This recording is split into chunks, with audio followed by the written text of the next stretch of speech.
دا د لغمان ولایت لویدیځ ته لرې پرته د بادپخ غرنۍ ولسوالۍ ده.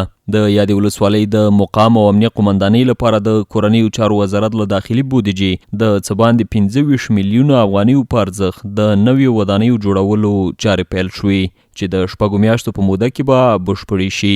په دې ولسوالۍ کې تقریبا 18 اداري خونې دي او څه تشنابونه دي او د برق سیستم او د دې ترڅنګ چای سیپټیک دی او 15 اداري خونې د په امنیه قومنداني په ودانۍ کې دي او هغه سره هم د تشنابونه دي او سیپټیک سیستم دی. نو دا د کورنیو چارو په مالی لګښت باندې چې تقریبا په دې باندې څه د پاسه 15 میلیون افغاني لګښت راځي په هغې باندې افتتاح شو. د دې ترڅنګ د یادې ولسوالۍ ولسوال وایي د ودانۍ نشتوالي له امله ولسونه او اداري کارمندان له ګڼو ستونزو سره مخ ول. د لغمان ولایت د بادپخ ولسوالۍ چې په تیر جمهوریت سقوط په وخت کې ولسوالۍ د تیر نظام جمهوریت چې کوم دلته قطعې کې پرتې وې د مجاهدینو د فتح وروسته هغه ونړوله، یعنې په امریکا تتاو کوم هغه ونړوله.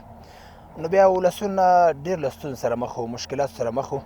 تر دې پورې چې موږ د خپل مامورینو ځای هم نه پکې لره، ډېر مشکلات وو. خو نن الحمدلله د خوشحالۍ ورځ وه چې د ولایت د رهبرۍ او د امید امارت په رهبرۍ باندې د ولسوالۍ منظور راغلی و، نن افتتاح وسو. نو الحمدلله د ولسوالۍ جوړولو دا به د ولسونو ته اهمیت ولري، نظام ته اهمیت لري او الحمدلله ولسونه په دې ډېر راضي دي. بل لور ته د دې ولسوالۍ اوسیدونکي د یادو ودانیو په جوړېدو خوښي څرګندوي او وایي چې اوس به یې شته ستونزې حل شي. موږ ډېر خوشحاله یو د ولسوالۍ تعمیر جوړېږي، مخکې ډېر مشکلاتو سره مخ وو، دا د ژمي د ودانۍ نشته چې اوس کار پرې روان دی. دې سره ډېر خوشحاله یو، دې سره به سهولت به زیات پیدا سي، موږ ته مشکلات به حل سي، سهولتونه به ډېر پیدا سي.